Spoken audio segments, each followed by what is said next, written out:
Bah, vous arrivez à Crown Jewel, et Crown Jewel, du coup, bah, les bookers, machin, décident de mettre officiellement sur la table l'idée que Rollins est un deuxième. Bon, bien sûr, ça, quand vous y connaissez un petit peu, quand vous maîtrisez le sujet, vous l'avez vu depuis longtemps.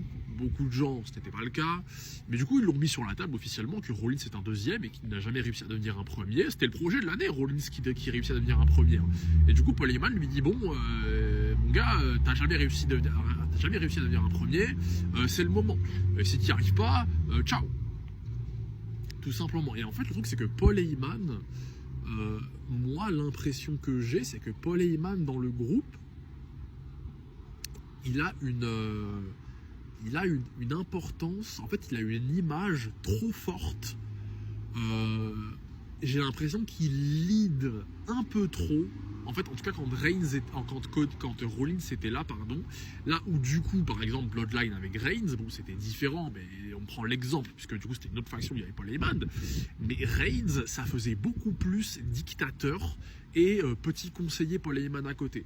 Là où Paul Heyman, en fait, on donnait l'impression qu'il avait quand même aussi beaucoup les rênes avec The Vision.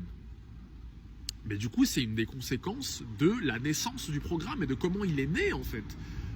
Immédiat, bricolage, il faut faire, car bah, on ne peut pas laisser les trois mecs, Reigns, Punk, Rollins, juste il y a un mec qui gagne, c'est le plus fort et c'est tout, on ne peut pas s'arrêter là. C'est pour ça qu'il y a du bricolage, et c'est de l'immédiat, c'est du précipité, quoi.